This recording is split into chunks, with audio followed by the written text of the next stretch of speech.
You can't escape your fate. The Northman, progressive black metal, and 2000s era Enslaved. Let's get started.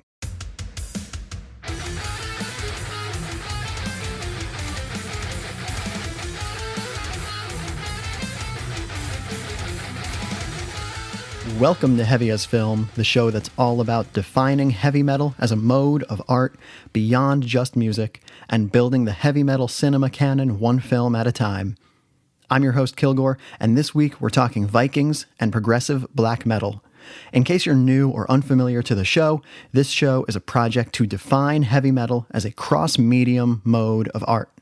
So the theory here is that heavy metal exists outside of music. In this show, I identify specific films that qualify as heavy metal cinema, then break them down and analyze what makes them metal according to a critical framework I've written of metal as a mode of art.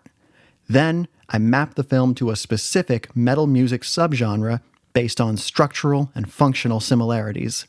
Finally, I identify the band that best represents the spirit of the film, whether it's functionally, structurally, textually, maybe subtextually, but preferably all of those. Now, in episode 0 of this show, I outlined, explained, and justified the critical framework that I've developed to identify heavy metal art across media, like film and music.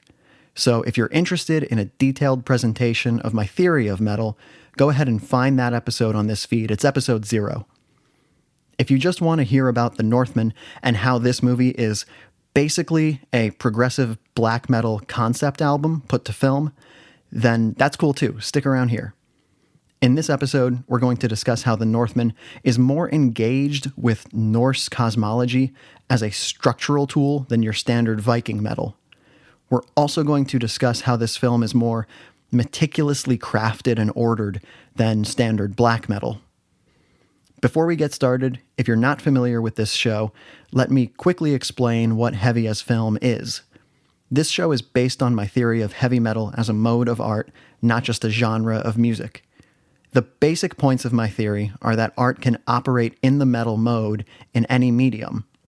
Heavy metal is a mode of art and not just a genre of music because it's a way of structurally organizing art to support a function. So the metal mode can be defined functionally and structurally by what the art does and how it's structured to do that. A functional and structural definition of heavy metal allows metal to transcend medium and appear in film as well as music. The primary function of heavy metal art is to stage existential confrontation, whether textually, metatextually, or even as a confrontation with the audience themselves. The confrontation is existential in the sense that it must be forced, and it must determine if its subjects can continue existing as they were before the confrontation. Metal art in any medium is structured around conflict as the central organizing principle to achieve this function. Metal art, it can engage questions and functions beyond confrontation, but all of these are secondary to or a byproduct of its primary function to stage existential confrontation. Ultimately, metal does not inquire, it exposes. That's the summary of the theory, and as I mentioned, you can listen to episode 0 for the full conversation about metal as a mode of art. Now, let's talk The Northman. This is an excellent example of a heavy metal film made in the modern day in 2022. This is writer-director Robert Eggers' third major film after The Witch and The Lighthouse, and it precedes his 2024 Nosferatu adaptation. Robert Eggers has staked out a position for himself as one of cinema's modern working auteur writer-directors. His films absolutely have a style and a feel to them. He uses a lot of the same actors in multiple films, and even though he's only released a total of 4 big feature films since and including The Witch in 2015, he's already developed a style that audiences identify with him. For one, his films have all been period pieces and feature dialogue written to sound very much of the time that the films are set in. They're incredibly immersive experiences because of this. The Witch is set in New England in the 1600s, and The Lighthouse is set in the late 19th century, And the dialogue in these two films in particular really transports the audience to the setting and the time. The same can be said of The Northman and Nosferatu, but The Witch and The Lighthouse feel particularly authentic. I think it's probably because those two films are English language films set in the English-speaking world. And that's not to say that The Northman or Nosferatu in any way feel inauthentic. They absolutely do feel authentic, but these two films, Nosferatu and The Northman, they're English language films set in various non-English speaking regions. So from a practical standpoint, the dialogue can only be so authentic. Honestly, there's not much Eggers could have done to make this particular film, The Northman, feel any more authentic than it already is. I guess writing the entire film in Old Norse and Old East Slavic would have technically made it more authentic, but that would have been a much more challenging viewing experience. It's probably not worth it. There's some pressure with a film like this to maintain some commercial viability. There's actually a report from IndieWire that details how test audiences found the film The Northman too confusing because of Eggers and co-writer Schoen's commitment to making the dialogue as authentic as possible. It was too much for test audiences to decipher originally. So when you want truly authentic dialogue in a 9th century North Atlantic Viking period piece, I guess it just becomes confusing. They apparently did end up re-recording and overdubbing certain lines and rewriting a few things just to make the film's dialogue a little less confusing for viewers, like based on that feedback. But in any case, talk about dedication to craft, right? Read anything about the making of this movie or any of Eggers' other films, and you'll definitely be impressed with just how dedicated he is to authenticity. It's very metal. That's one of the qualities of metal outlined in the critical framework from episode 0, dedication to craft. One of the reasons that a lot of metalheads are into metal music in the first place is that we find it technically impressive. The fast playing, inventiveness, virtuosity, and developing a unique style, whether that style is highly technically proficient or it's just a style of advanced compositional awareness and ability with songwriting, all of these things are qualities of an accomplished metal musician. So when talking about heavy metal filmmakers, like Cronenberg from last week with Videodrome, or Eggers this week, both of these guys push themselves to make art that's uniquely in a style that they're trying to advance. And one of the most metal things about Cronenberg and Eggers is that they aren't complacent. They're willing to challenge themselves and their audiences. So before we get into specifically what makes The Northman a metal film, beyond its obvious obsession with being as proficient a film that it can be, I'm going to briefly summarize the plot. And there will be spoilers. So if you haven't seen the film, I recommend that you do. It's an excellent movie. So get out of here and come back when you've seen it. Or I guess you could just listen to me talk about it. That's fine too. This show is more about analysis than it is about summary. So when I write my notes for the episodes, I make sure I keep the plot summary section at around 1 page. I'll hit the major plot points and point out some of the themes that we'll get into later, but this plot summary is, of course, not a substitute for actually seeing the movie. So the film opens with a brief narration over the image of a smoking volcano that describes that this film is essentially a legend. This is the tale of a prince's revenge. I was curious who exactly in the universe of the film was narrating this intro, and I found a copy of the screenplay online. In the screenplay, the narration is credited to He-Witch. This whole movie is very much inspired by Norse mythology and Norse cosmology, and Eggers credited texts like the Poetic Edda and the Prose Edda as inspiration, in addition to this being inspired by the legend of Amleth. The legend of Amleth is a story written around the 13th century, but it was possibly told orally as early as a few hundred years before that. That legend also inspired Shakespeare's Hamlet. More on the connection to the Norse mythology and cosmology a little later in the analysis. In the 9th century in the North Atlantic, we see King Arvindil Warraven returning by ship to his little kingdom, where his young son Amleth, his wife Gudrun, and his kind of pissy and gloomy brother Fjolnir greet him. It appears that he returns with slaves, and right away the film is confronting the viewer with its internal moral code that's deliberately challenging us. And again, more on that later. Arvindil takes his son, Amleth, to a hut where an almost naked Willem Dafoe, playing the hybrid role of court jester slash priest slash mushroom trip sitter named Hymir, helps to put on this psychedelic ritual to usher Amleth into being a man.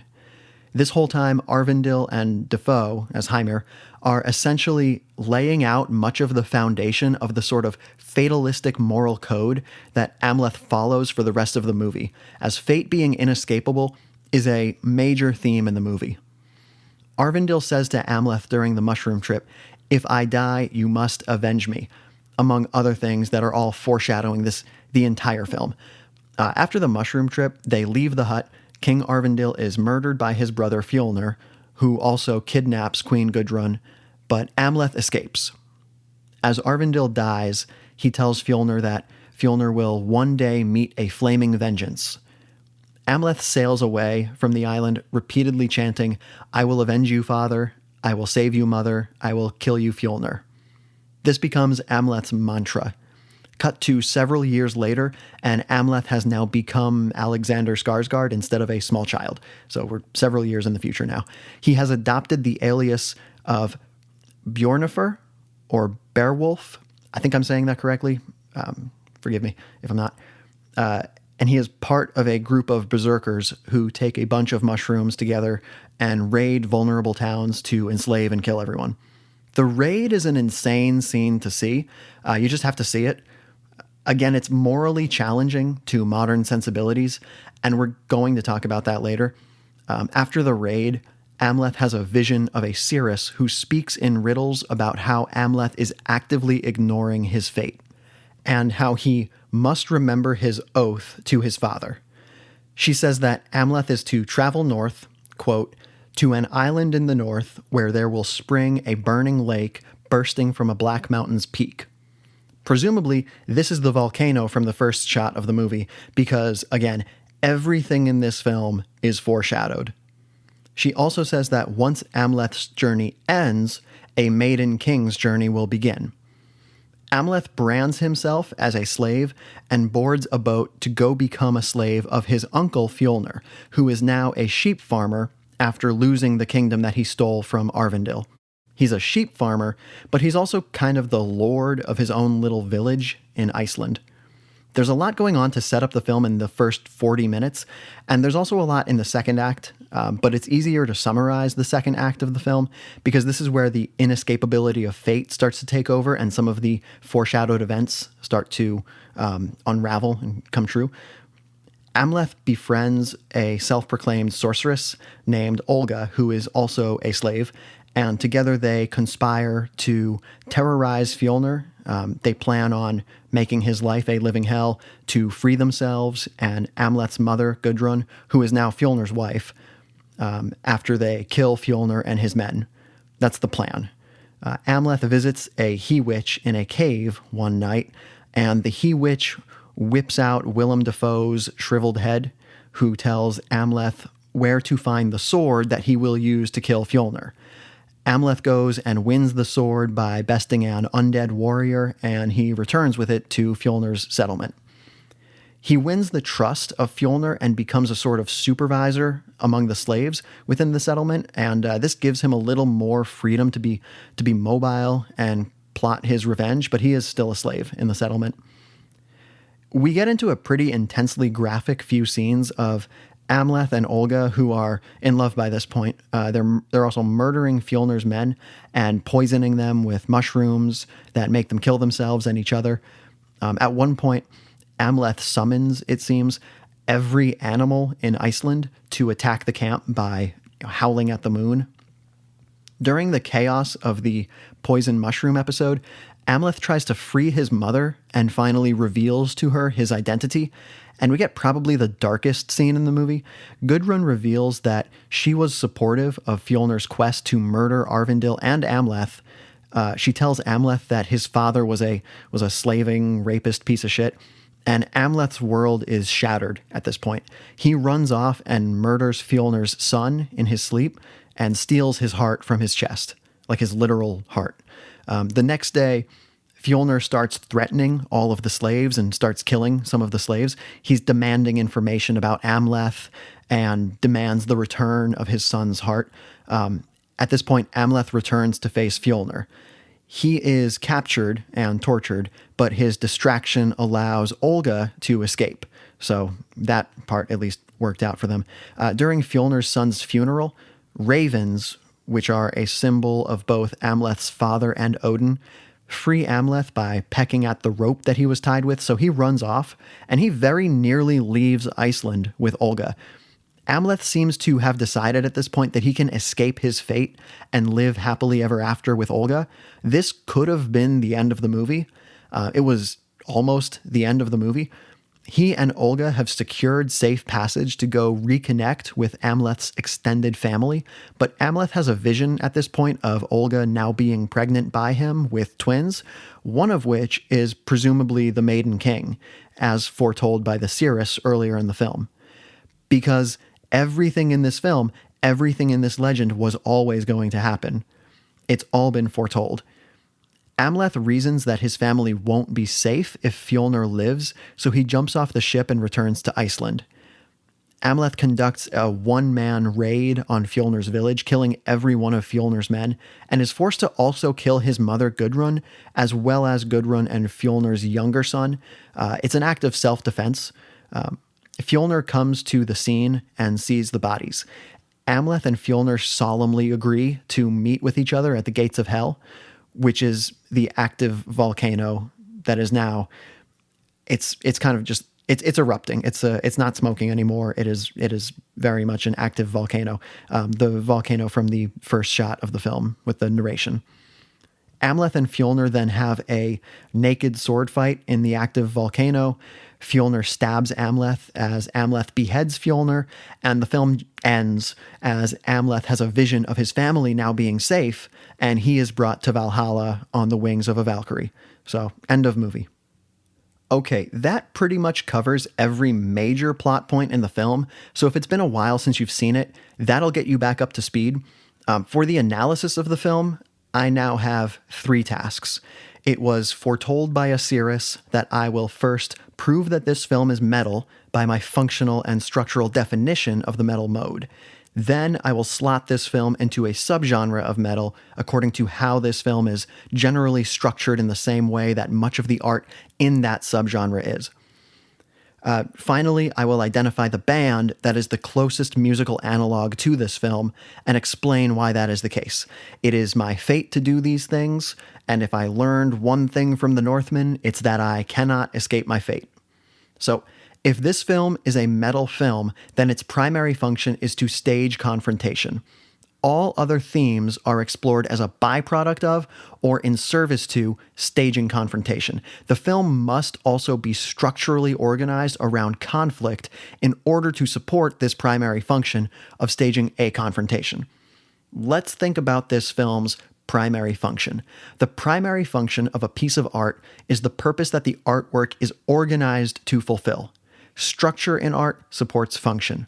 There is a distinction here that sometimes needs to be made between the primary function of a piece of art and the primary intent of the artist. The primary function of a piece of art is what it is structurally organized to achieve, regardless of intent. And we're talking about function here. This film features themes of fatalism and ritual and the mythology and morality of its own internal universe, but any exploration of those themes is a result of this film staging a confrontation. So the question becomes, what is the confrontation in this film that is so central? Because if I've just summarized the plot of a film that consistently reminds the audience that Amleth cannot escape his fate, no matter how hard he tries to ignore it, then how could the functional use of confrontation in this film turn the exploration of destiny into a secondary function instead of being the film's primary function? The answer is this. The object of the existential confrontation that is at the functional center of the Northman is the total alignment of one's body one's will, and one's actions with their fate. Amleth is in a war with himself to align his actions with his fate at every single point in this film up until the last second. But his fate itself is never in question. From the beginning of this film, when he's having his mushroom trip with Arvindil and Hymir, Amleth is told by his father that if Arvindil should die by the sword, Amleth must avenge him. Amleth will avenge his father because it is his fate to do so. He will do it. He is told by Hymir that his fate is set and he cannot escape it. Amleth's fate is not optional. He does not have a choice. And let's be very clear about this. At no point in this film will Amleth not fulfill his destiny. No matter the opposition Amleth faces, he will have his vengeance on Fjolnir, because in the universe of the Northmen that is constructed for this film, fate is inevitable. Amleth faces opposition from Fjolnir, he faces opposition from Fjolnir's men, but no one can keep Amleth from his destiny, not even Amleth. The only thing Amleth can do, Amleth can only prevent himself from committing himself to his fate, and that commitment is the object of conflict. So let's turn the discussion to how and why Amleth is his own worst enemy in the primary confrontation at the heart of this film. Consider the scene of the Berserker raid that Amleth takes part in. When we see Amleth participating in the raid on the village before he has the vision of the Cirrus, he has by that point abandoned his duty to his charge toward fate. Take care in reading Amleth as a character in this scene, especially after the raid is complete. Amleth finds no joy in carrying out the raid. After the raid, the other berserkers are drinking, they're partying, they're engaging in, by modern standards, morally reprehensible post-raid activities. They're doing it with smiles on their faces. One berserker walks by Amleth and makes a comment about how good their day was as we hear the screams of women and children being murdered. Amleth is sullen, and he doesn't return the smile from his coworker.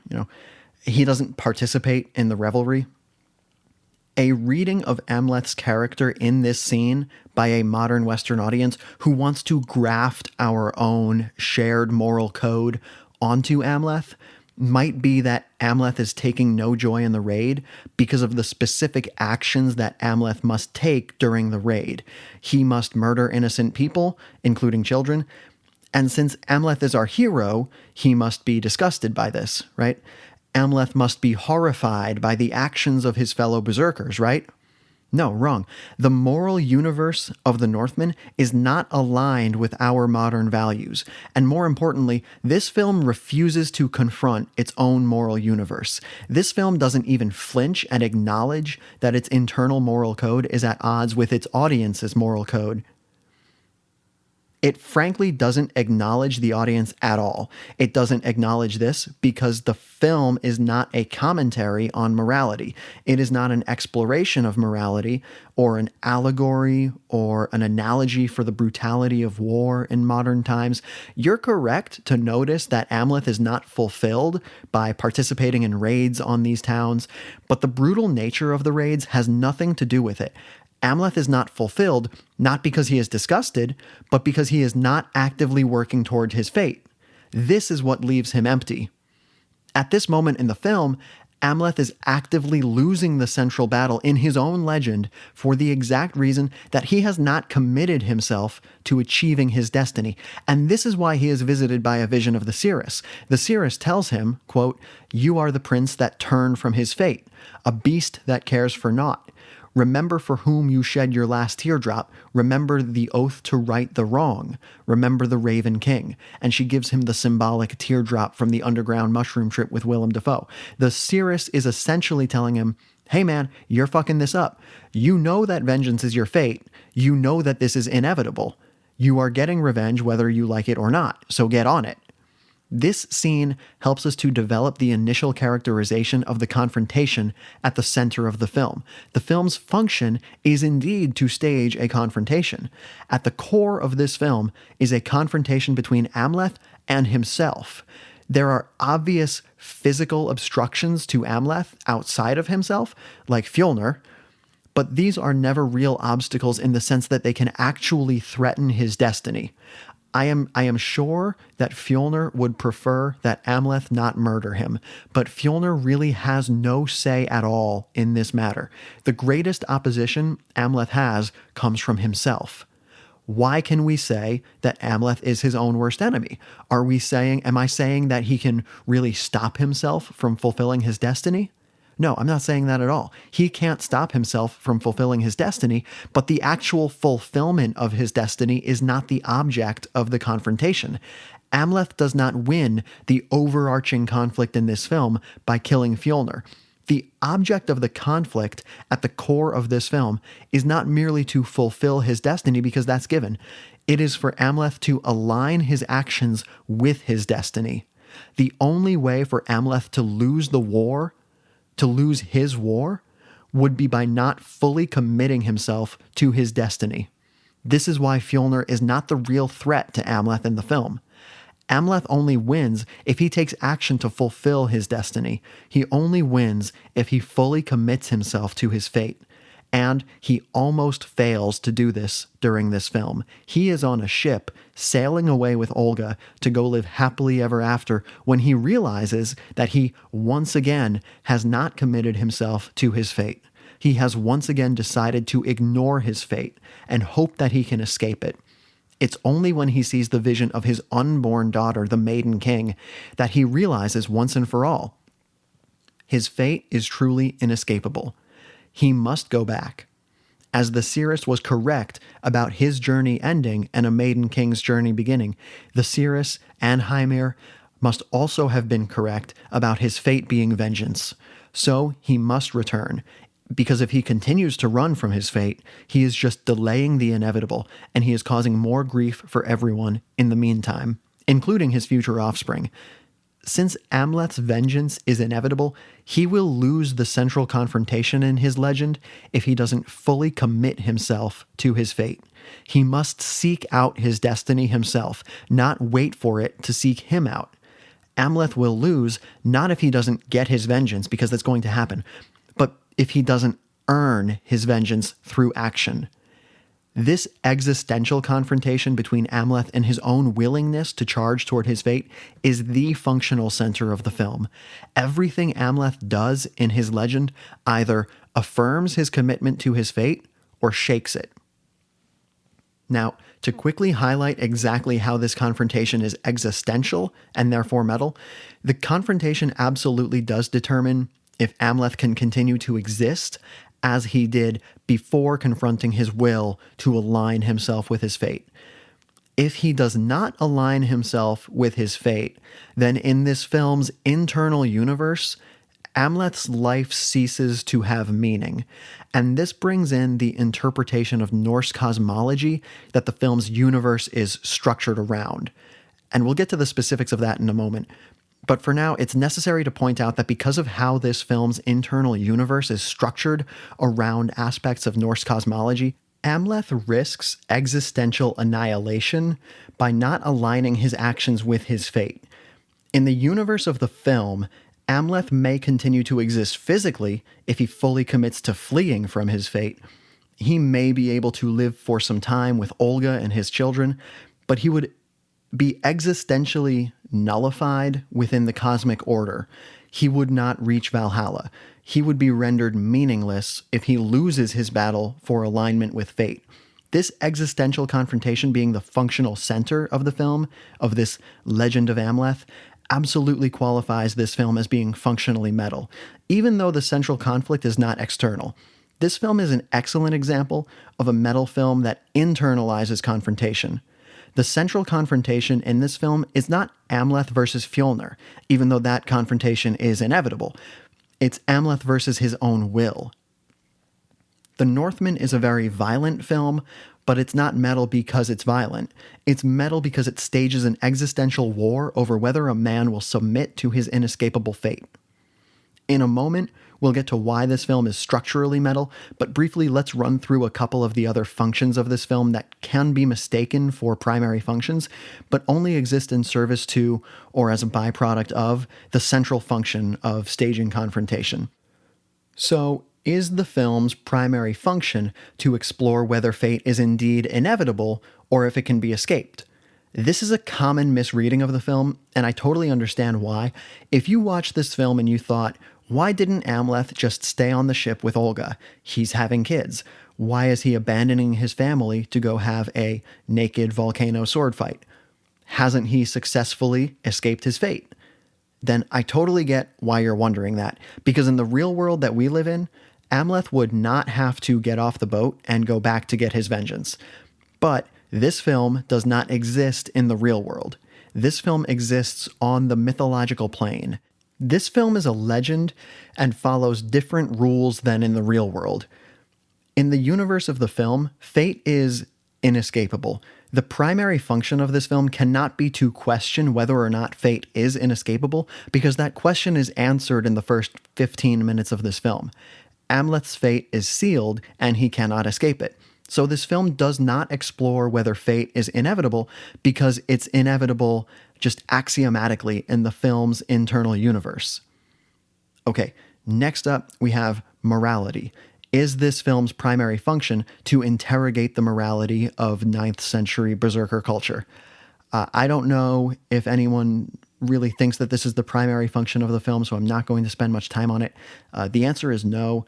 This film commits to a moral code that is foreign to its audience in 2022 when the film was released. If you are viewing this film and trying to graft modern morality onto Amleth's actions to judge him by modern standards, then I think you are wasting your time. Amleth is not a hero according to modern standards, and he was not intended to be. We are not supposed to see ourselves in Amleth. He's not aspirational. The message of this film is not abandon your family and pursue a blood feud. The message of this film is not Vikings did some crazy shit back in the day, but this Amleth seems like an all right guy because he wasn't as thrilled about all the murdering as everyone else. This film is not a commentary on modern morality or masculinity. I do not view this film and think that I should be more like Amleth. I also don't view this film and look down on him from a viewpoint of modern moral superiority. The internal moral code of the Northman is not the subject of this film. It is a structural tool of this film that allows it to achieve its primary function of staging the confrontation as previously described. This film does not ask us to judge Amleth for his actions, and it does not ask us to judge ourselves if we see ourselves in Amleth. This film is simply concerned with whether or not Amleth's actions are aligned with his fate. If they are aligned with his fate, then it doesn't matter how morally reprehensible they are by modern standards, because this film does not care about modern morality. Remember from the critical framework for metal as a mode, metal does not inquire, it exposes. This film is not interrogating fate, it is not interrogating destiny, it is not interrogating morality. It is using these things as tools to force a confrontation. There may be other secondary functions of this film, but I think by now you get the point. While we're on the topic of morality in the Northman and how the internal universe of the film is constructed, it's very important that we bring structure into the conversation now to discuss how this film is structurally metal. How does structure support the film's primary function of staging a confrontation between Amleth and his own willpower to align his actions with fate? In The Northman, every structural tool that this film uses to construct its internal universe forces Amleth into conflict with himself. The conflict in this film is made inevitable by the way that Eggers and co-writer Schoen have designed the world of The Northman. We've actually already touched on one of the primary structural tools that this film employs to stage the confrontation between Amleth and his own will. One of these tools of structure is the Norse cosmology, which this film uses as the framework for its own internal universe. Just to clearly articulate the difference between cosmology and mythology, because they're both employed in this film, cosmology refers to an understanding of how the universe is ordered. In the context of this film, it's how these North Atlantic cultures specifically understood the construction of the universe in the 9th century. Mythology, on the other hand, is a collection of legends or stories that operate in the universe as described by any culture's cosmology.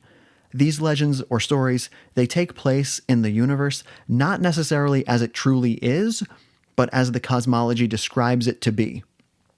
Now, I'm nowhere near a scholar on Norse cosmology or mythology, but it's necessary to discuss how these function in the context of the film. Norse beliefs about how the universe worked informed their understanding of fate and inevitability. Fully understanding that this film presents its own internal universe based on an interpretation of Norse cosmological beliefs and mythology, I'll explain how these are used as structural tools to put conflict at the center of this film. To give a very brief and oversimplified summary that helps us understand the film The Northman specifically, in Norse cosmology, the universe is tightly structured and ordered. According to Norse cosmology, nothing is random, time is cyclical, and everyone from human beings to gods has a role to play in a story that is already set. Now, that's not to say that there's no concept of free will in Norse cosmology. Free will exists, but it exists in a different way than we understand it in the modern times.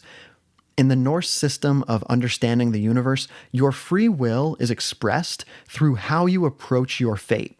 What is your attitude toward fate? Do you accept it and charge at it head on, or do you try to escape it? Norse cosmology in the film tells us that if you try to escape your fate, then you will fail.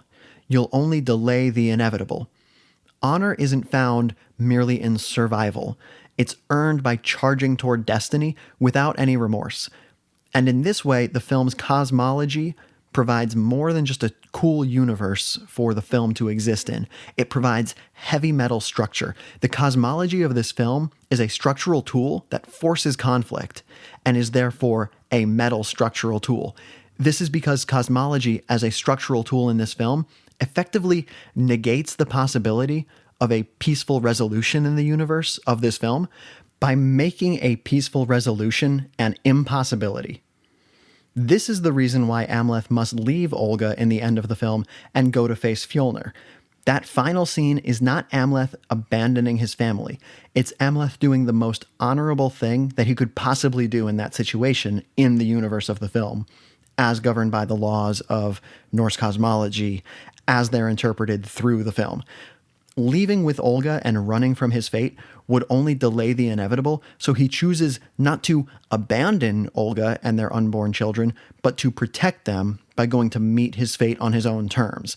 It doesn't matter that Amleth dies in the end. He fulfilled his role in the universe. So, the final shot of the film is Amleth being carried to Valhalla by a Valkyrie, and it's the best possible ending that Amleth could have earned for himself. Now that cosmology has been addressed as a structural element of this film, let's bring mythology into the conversation. Remember that generally speaking, mythology is a collection of legends or stories that operate within a cosmology. This story is structured as a myth within the Norse cosmological space. And that structure isn't just decoration. It's not just setting. It's not just tone. It's not just a couple of fantastical visions of monsters and creatures of Norse legend. If cosmology is the set of the rules in this universe that explain why fate is inevitable, then mythology is the explanation of how Amleth's confrontation with fate will occur. In case it wasn't clear, Amleth's sword, Draugr, I think I'm saying that right, is really a mythological weapon in the context of this story. And it's a necessity in this film. Amleth's being unable to unsheath the sword in the daylight, it's not a cheap ploy to manufacture tension halfway through the film. It's a mythological tool operating in the film's universe that forces Amleth to confront his fate as it was predetermined. It was said by the seeress that Amleth would earn his vengeance at a burning lake bursting from a Black Mountain's peak. The Draugr sword is the tool within this film's mythology that facilitates Amleth's fate. This is the sword that can only be unsheathed at night or at the gates of hell, and Amleth isn't getting any great chances at night.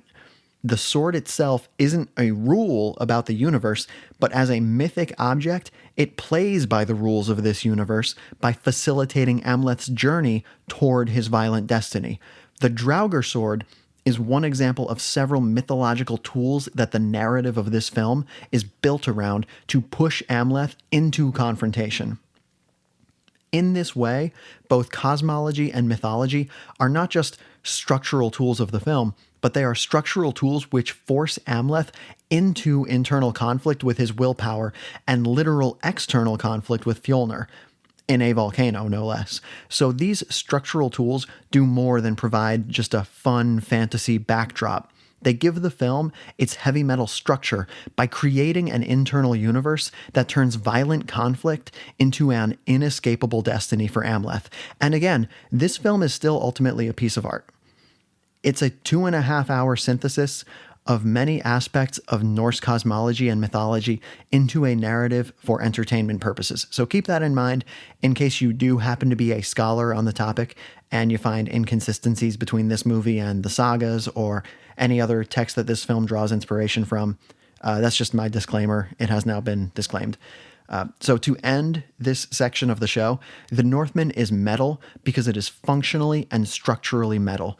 The function of this film is to stage a confrontation between Amleth and his own willingness to charge toward his fate. The film is structurally metal because it uses cosmology and mythology to create a universe that forces conflict. Therefore, this film is a piece of art that operates in the heavy metal mode. Now that I've proven that this film is metal, according to my critical framework of metal as a mode of art, let's talk subgenre. This is where we need to have an understanding of the differences between some of the more niche subgenres in heavy metal.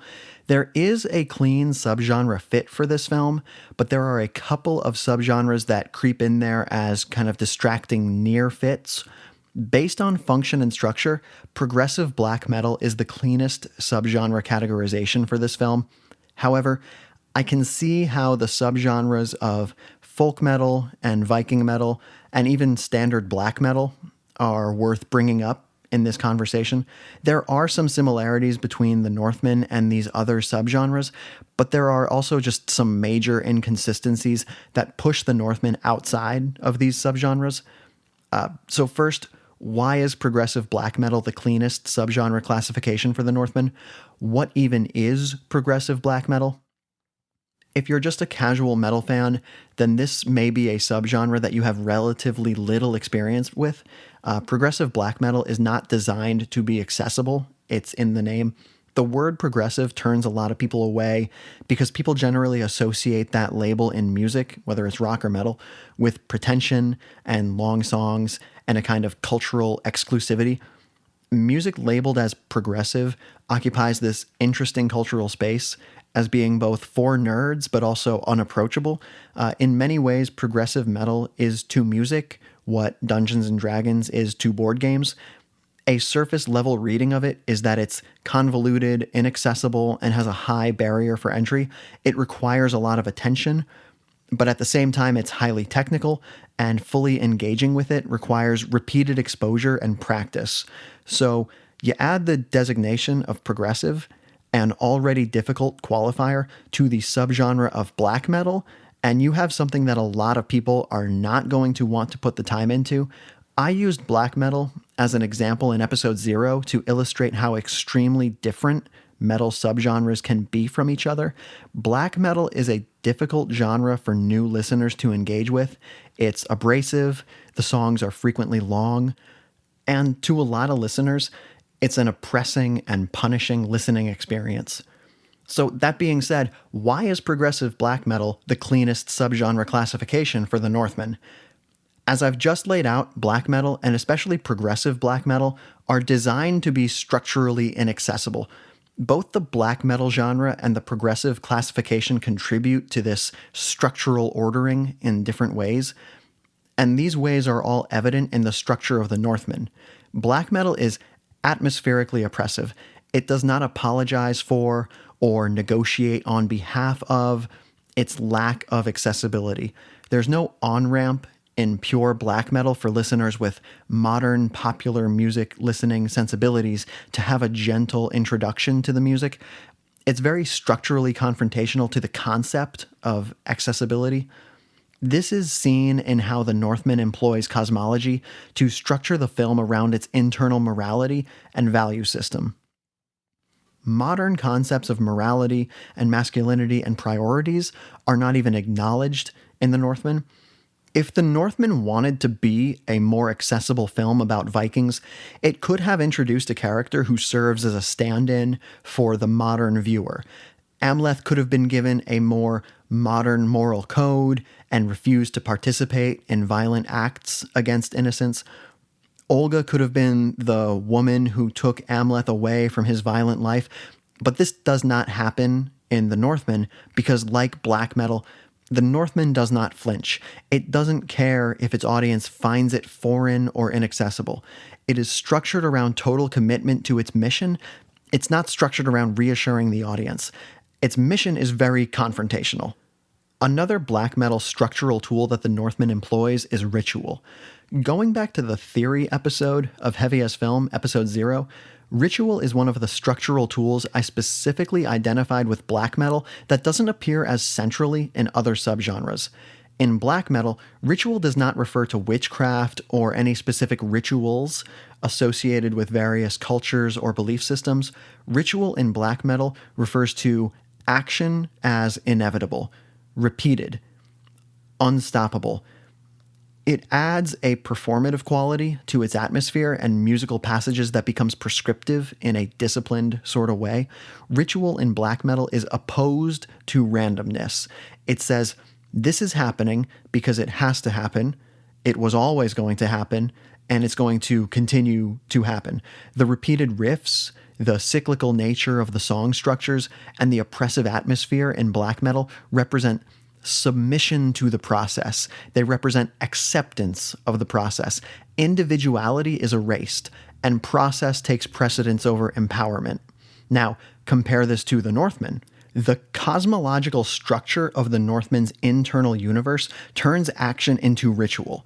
Amleth's free will, his individuality, it's not absolute. His self-determination only goes as far as deciding whether or not he will accept his fate and take actions to face his destiny on his own terms. Then, facing his destiny and charging toward his fate becomes a part of the ritual of honor.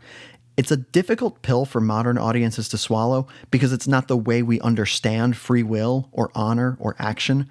Violence in the Northman, then, is not random. It's not even duty. It's a confirmation of the inevitability of the cyclical nature of the Northman's universe. We endure this cycle of ritualized inevitability with Amleth for the same reason that we endure the ritualized inevitability of black metal. Because we are not given a choice. We must.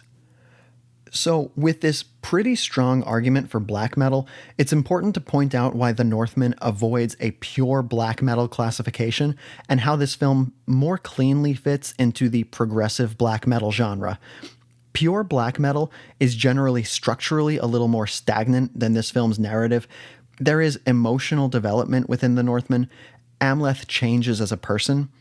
That change, that literal progression through multiple states, is more progressive black metal than pure black metal.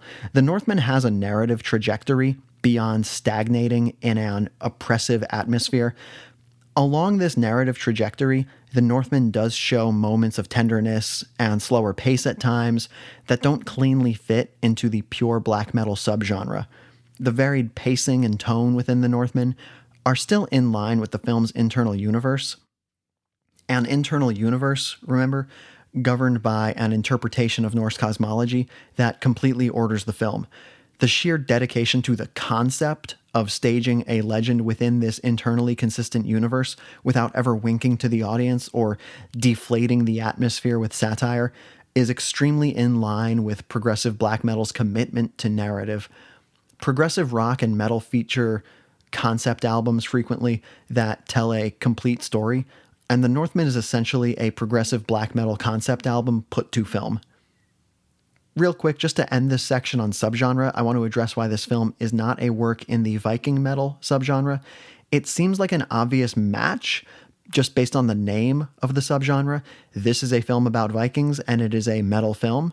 Viking metal, as a subgenre, broadly speaking, though, it's more of a fantasy-driven subgenre of metal that prioritizes epic mythology over commitment to cosmology. It's more of a celebration and a romanticization of the Viking culture and aesthetic. It just serves a different function. Aspirational heroism is generally prioritized over a commitment to difficult to digest themes. Viking metal absolutely has its place in the universe of heavy metal, but the Northman makes different functional commitments than Viking metal. It serves a different purpose. There are likely examples of films that embrace fantastical mythology and heroic depictions of Vikings, and these films have a place in the heavy metal cinema canon, but The Northman is just not that film. It's much more cleanly a progressive black metal film. All right, so The Northman is a heavy metal film, and moreover, it is a progressive black metal film. Check and check. Finally, we're going to end the analysis with the band that is the closest musical analog for this film. In the case of The Northman, the closest musical pairing to this film is the band Enslaved. Enslaved are an interesting band. They have stated previously that they prefer the genre label of extreme metal. This makes sense as a reaction to people trying to classify Enslaved as simply black metal. They certainly do not cleanly fit into the purest definition of black metal, especially not as you get later into their career. I will say, however, for the sake of this analysis, I believe that extreme metal is kind of a vague and nebulous term. It means a lot of things to a lot of people. Extreme is really kind of just an adjective that non-metal fans might use to describe metal as a genre overall. And even within the metal community, extreme metal can also be used to reference death metal or other subgenres. So, for the sake of this analysis, it's fair to classify Enslaved as being functionally and structurally a progressive black metal band, with total respect to their own identities as artists. And if there's one thing that Enslaved have done over their 30-plus year career, it's progress as a band. Their roots were in a more standard form of black metal, but they entered a phase in the early 2000s of enriching their style of black metal with a more progressive element, especially between 2001's Below the Lights and 2006's Rune. Enslaved really focused on musically varied compositions that preserved many black metal tendencies, but also gave plenty of time to melody and even acoustic guitars. It's possibly their most progressive black metal era, throughout a career in which Enslaved have used their talents as songwriters to defy a clean subgenre classification. Below the Lights in particular is a great album. As Enslaved progressed through the 20-teens and now into the 2020s, their work has become generally more and more progressive in nature, and it's all worth exploring. For the parallels between the Northman and Enslaved, I'm going to be era-specific here and say that Below the Lights through Rune is really the strongest match. Enslaved in this era particularly was really emblematic of what I've outlined as the progressive black metal genre. They're really a band that enriched and helped expand on what black metal can be. Their albums are thematically cohesive, as progressive metal albums are, and excel at transporting the listener to a world that captures the solemn, ritualistic honor of the Northman. They have enough tonal variation throughout to match the tonal variation of the Northman without compromising the commitment to their own internal universe. Even through tonal variation, both Enslaved and the Northman maintain structural cohesion, and they never wink at the audience or dilute their work. I definitely recommend listening to Below the Lights uninterrupted from beginning to end. It is a journey. I don't have as many song lyrics to tie Enslaved to the Northman as I did in the episode on Videodrome, but I think that the structure of Enslaved's music and their albums function as cohesive and coherent pieces of art is really the link between Enslaved and the Northman. Function and structure are primary in my framework, anyway. There is one lyric I'll point out. It's actually the very first lyric on their album Rune. I'm going to end this section with this lyric. I think that after having proven that the Northman is a piece of metal art, that it's moreover a progressive black metal piece of art, and that Enslaved's early 2000s era is the best musical analog for this film, there's only one way to end the analysis section of this episode. From the song Entroper off the Enslaved album Rune, I am the creator of true will. All right. End of the analysis. Time for band practice tangents. The analysis is over, so let's get a little ridiculous and embrace our own heavy metal mythology. First up, in band practice tangents, the "if it bleeds, we can kill it" heaviest line in the movie. There are so many heavy lines in this movie. This is a badass revenge movie with Vikings. It is heavy as fuck. For the heaviest line, I wanted to go with an Amleth line, but I think Fjolnir actually takes it when he says, "The time of wrath-kindled revenge is upon us." That line really solidifies that shit is going to go down. The bloody conclusion is truly inevitable from that moment on, even with Amleth still thinking that he can flee. There is no coming back from "the time of wrath-kindled revenge is upon us." Okay, next up, album art. What shot from this movie could be an album cover? For this one, I actually have two images that I want to use. I have an image to use as the front of the album and one to use as the back of the album. The first image is the first shot in the movie of the Black Mountain.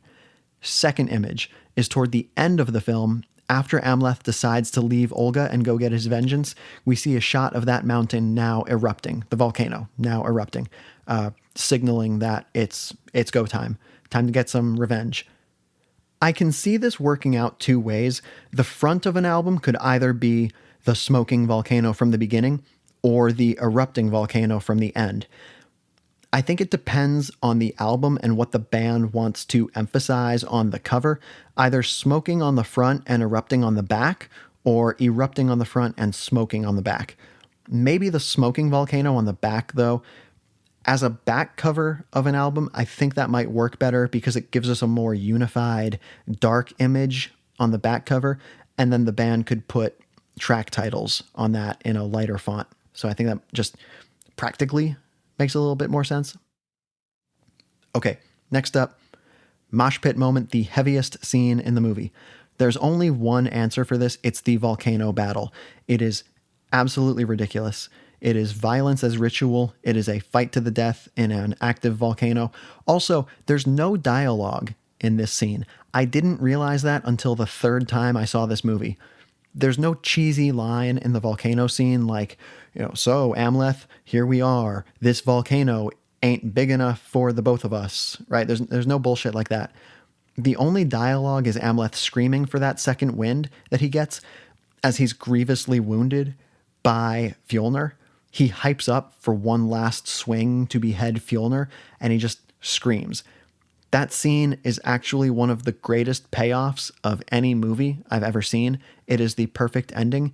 You give me a 2.5-hour Viking revenge myth, and you end it in a volcano with a beheading. That is how you make a fucking movie. Every action filmmaker needs to be taking notes. Honorable mention, though, goes to one specific moment early on in the film. As Amleth is approaching the village that he's going to raid as part of the group of berserkers, there's a guard on top of the wall who throws a spear at the berserker group. Amleth catches the spear, spins around, throws it back, and nails the guy. It's a fucking ludicrous moment in the film, but it's so cool because, like the rest of the movie, they pull it off because there's no joke there. No one comments on it. In most modern movies, in most modern action movies, a moment like that would come with some stupid one-liner because every character in action movies these days needs to double as a comic relief for some reason. But no, thank you, not with the Northman. Catch the spear in one hand, spin around for momentum, throw it right back, and it works.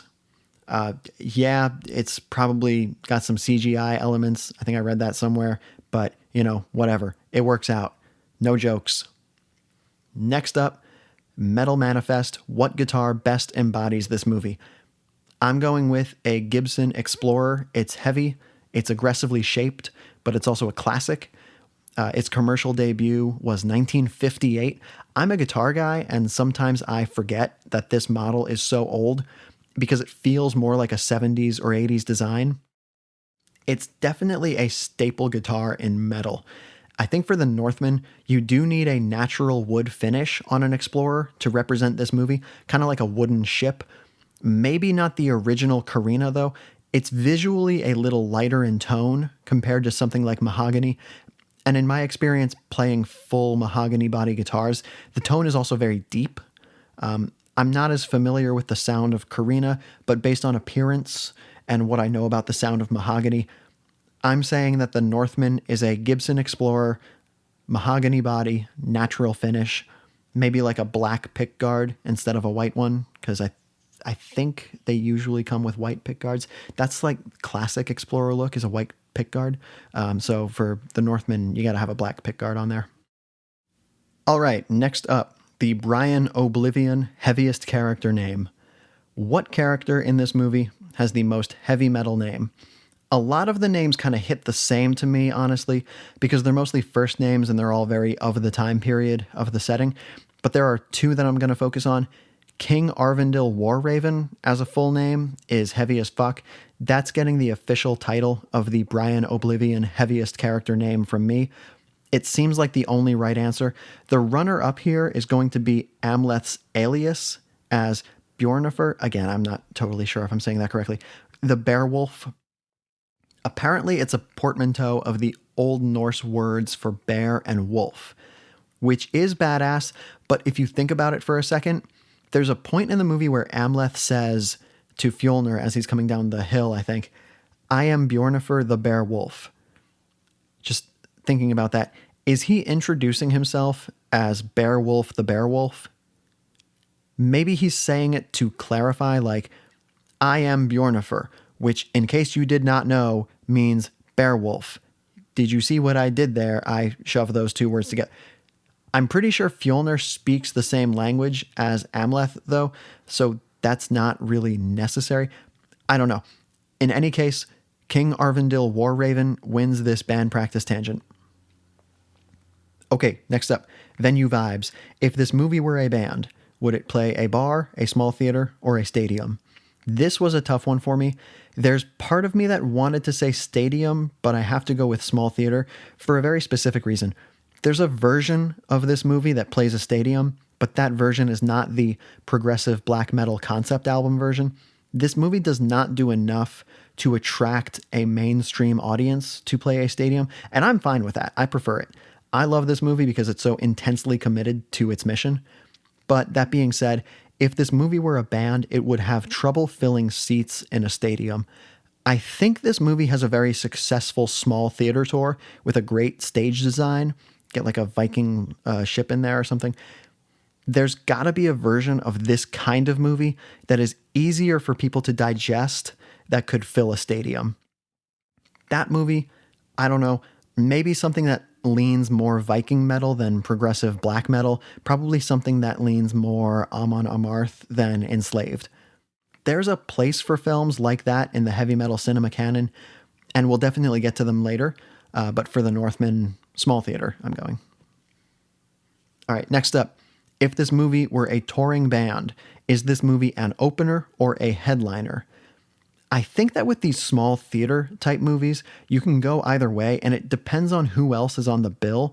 This movie has the confidence in itself to be a headliner if it were a band.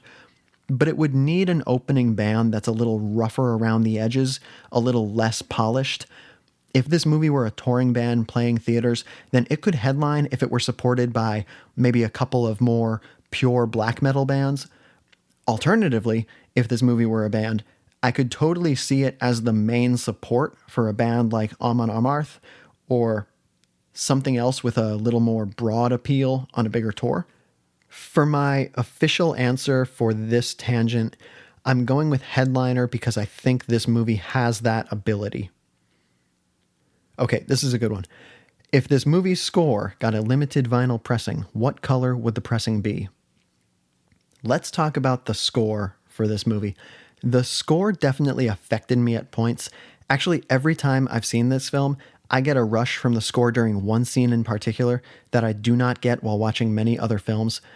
At the moment when Amleth reveals himself to Fjolnir, while Fjolnir has all his slaves lined up and he starts executing them, there's a song that plays that to me is basically the theme song for this movie, or I don't know if I should call it a song, but it's the specific musical element within the film's score that I associate with this film.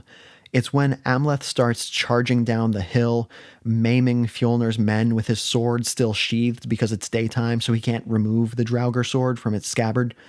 Whatever that track is that plays that part, that to me is the Northman's theme. I do think that it comes at a strange time in the film, because for such a triumphant sounding track that really gets the audience going, it's played over a fight scene that Amleth ultimately loses.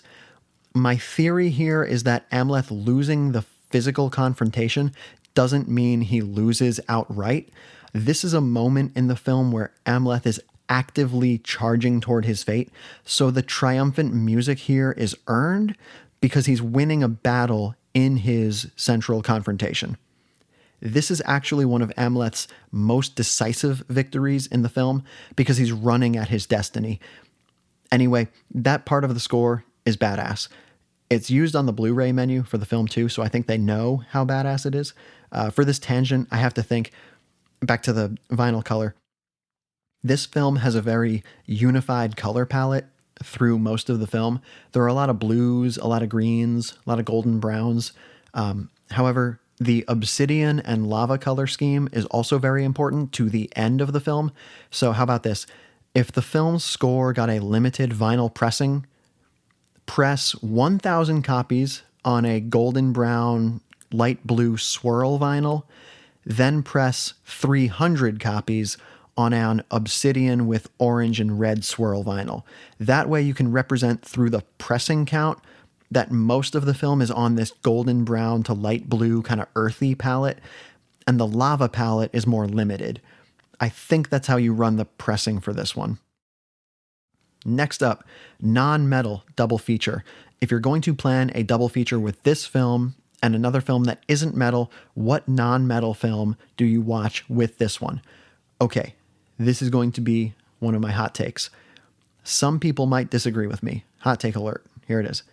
Gladiator is not a heavy metal film. I'm not going to go through a whole analysis of why it's not a metal film here. This is just band practice tangents. There's no analysis here, but I'm going to do it eventually. Don't get me wrong. I love Gladiator. I have seen it many times, but let me tell you, it is not a heavy metal film. Remember from my critical framework, metal doesn't inquire, it exposes. Well, Gladiator doesn't expose. Gladiator is fundamentally a moral inquiry. I will speak no more on that topic now. I am saving that for a later episode. I will definitely address it eventually. But for now, trust me, Gladiator is not a heavy metal film. That's what makes it perfect as the non-metal double feature for the Northman. It's a perfect double feature, actually, because, I don't know if you know this, neither of these films have sequels, so you can just watch them back to back. You heard me right. Neither of these films have sequels. Gladiator, starring Russell Crowe, does not have a sequel. They never made one. Don't look it up. Instead, just watch Gladiator first, then The Northman second if you want a double feature that really ramps up in intensity.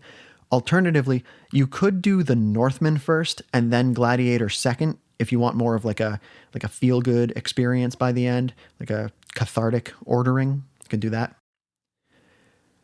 Okay, we've reached the end of the episode. That means it is time for the Breaking the Law heaviness scale of 1 to 10.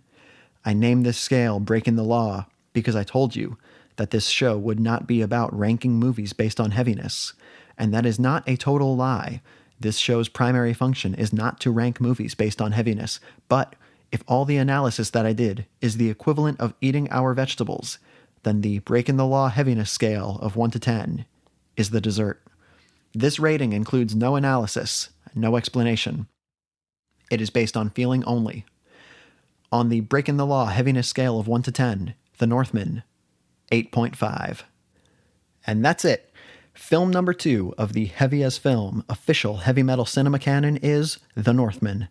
New episodes of heavyasfilm are posted on Wednesdays. Subscribe to this show on your favorite podcast platform, and remember to check out heavyasfilm on Substack and Patreon for these episodes in newsletter format and for bonus content coming soon. Substack and Patreon links are in the episode description. Follow Heavy As Film on Letterboxd and Instagram. The username is just Heavy As Film. On that Letterboxd, I'm keeping a list of the official heavy metal cinema canon. If you have a film that you think is right for the Heavy as Film official heavy metal cinema canon, reach out with your film recommendation to heavyasfilm@gmail.com. I will check out all of the recommended films and determine if they are a good fit for the canon. I have a growing list of films to do episodes for and induct into the official canon, and the lineup is looking pretty insane so far. I've got one for you next week that's a real classic of heavy metal cinema, so check it out next Wednesday. And until then, should I fall by the enemy's sword, you must avenge me or forever live in shame.